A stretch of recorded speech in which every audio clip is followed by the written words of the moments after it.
Friends, let's continue our journey into premenopause and menopause. I am Dr. Olena Berezovska, and I welcome you to my YouTube channel. As I mentioned in another video, the transitional period associated with a gradual decline of reproductive function leading into menopause is called perimenopause or premenopause. According to medical terminology, premenopause is defined as only the 3 years preceding the onset of menopause. However, I do not agree with this definition. In my view, the transitional period, that is premenopause, actually begins around the age of 39-40 and continues right up until menopause itself. Naturally, this period can unfold very differently for different women. For some, it passes almost unnoticed with regular menstrual cycles, while for others, it is accompanied by more pronounced changes. We will discuss separately how a woman actually enters menopause, but it is very important to understand that this transitional stage is highly individual. For some women, it lasts only a few years. For others, it can last much longer. I have known women who entered menopause close to the age of 60.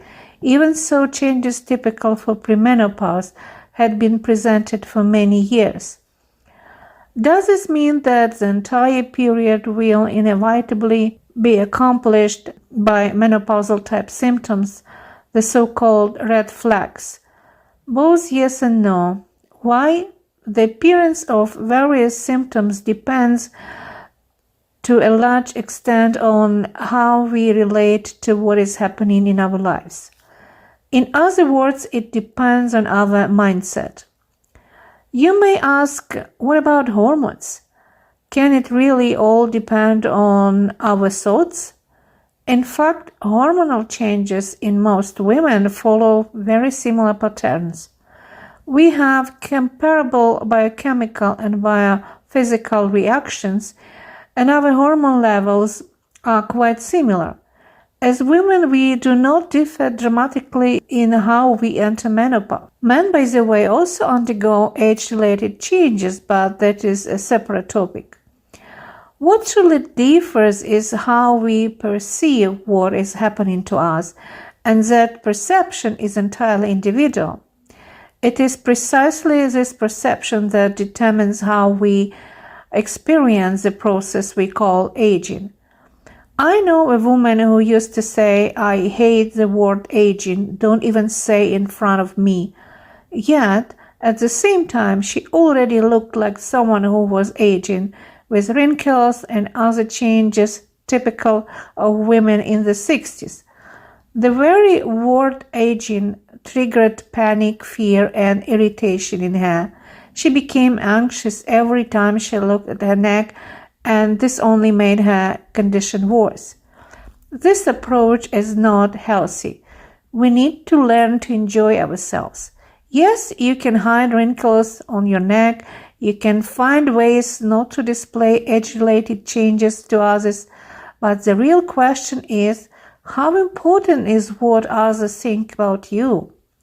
If you continue to depend on what other people say about you, you will suffer for a very long time.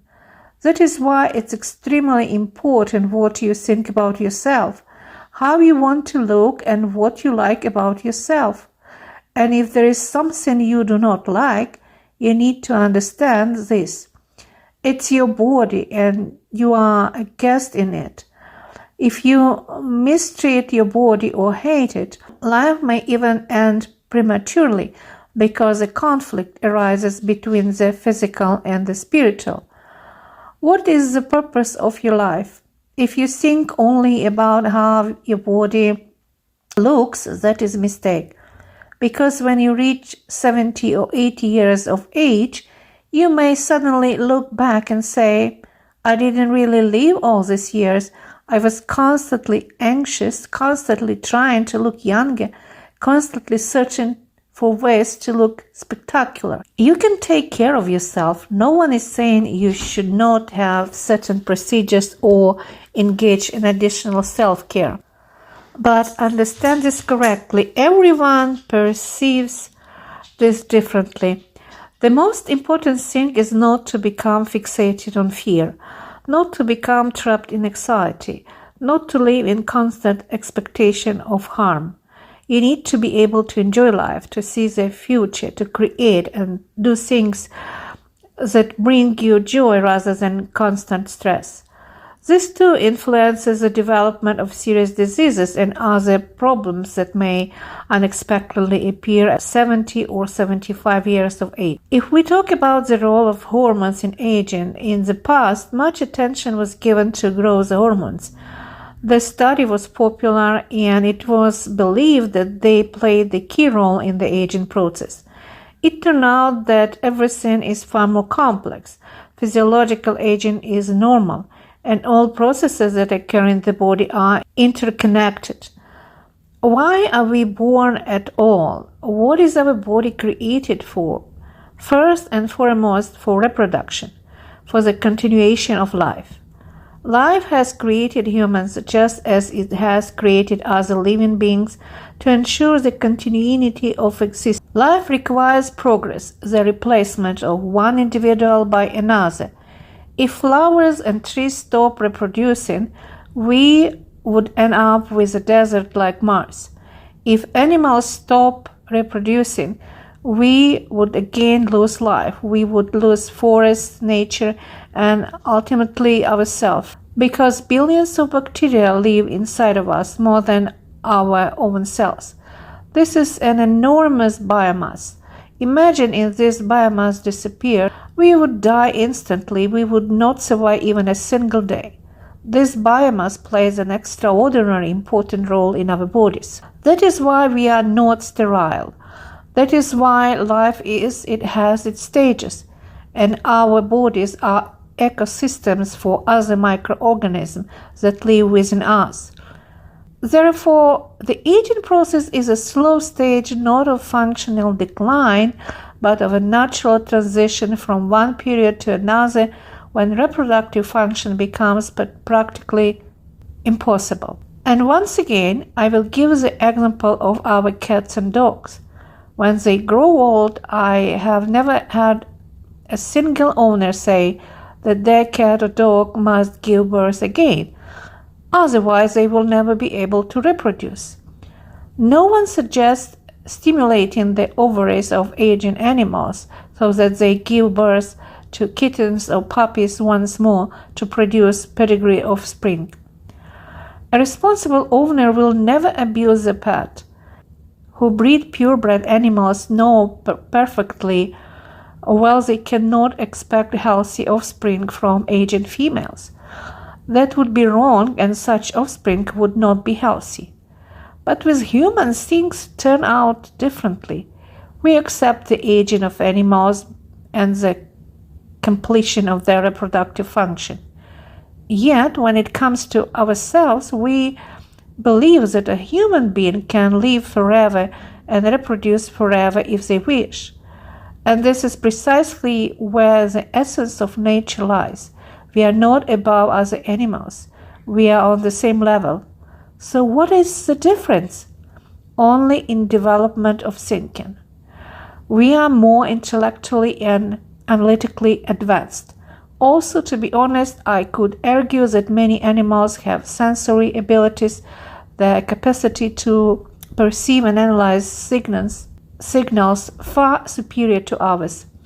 We are no different in the fundamental task that any living being faces. Of course, estrogen and progesterone play an important role in the female body, just as testosterone does. By the way, estrogens are synthesized from testosterone, which is why women also need certain levels of testosterone. Naturally, testosterone is critically important for men as well.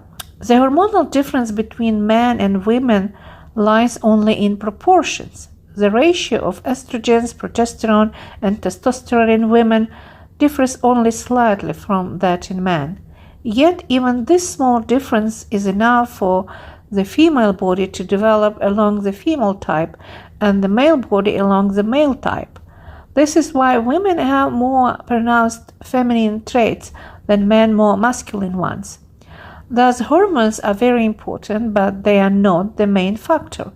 Overall, our bodies produce a large number of hormones and hormone-like substances, more than 50.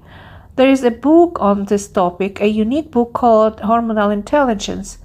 In this book, I describe in detail the role of hormones play. Therefore, singling out one hormone and claiming estrogens are everything for a woman would be incorrect. Saying that without progesterone everything will be bad is also incorrect. Yes, the hormones play an important role, but we must not forget that they are all regulated by the pituitary gland and ultimately by the hypothalamus. There are parts of the brain responsible for survival, nutrition, adaptation processes, and the regulation of the entire body. When you breathe or your heart beats, do you think about controlling these processes? You trust your body, and you know that even at 70 or 80 years of age, your heart will keep beating and your lungs will keep breathing. You do not need a set of goals to improve the works of your heart so that it does not stop at some specific minute just because it is aging. You do not think about the aging of your internal organs at all. It does not even interest you. What interests you? Your face, your skin, wrinkles, right? Perhaps also the condition of the vagina if you continue to have an active sex life, or at least plan to after menstruation ends. After all, you no longer need to think about contraception and there is some freedom. That's true.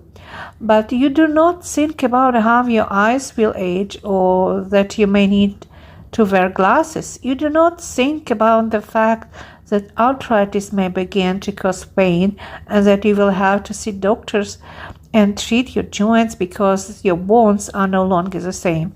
This does not worry you as much. What worries you more are the ovaries, because it is all about hormones. And this is too a myth. And this too is a myth.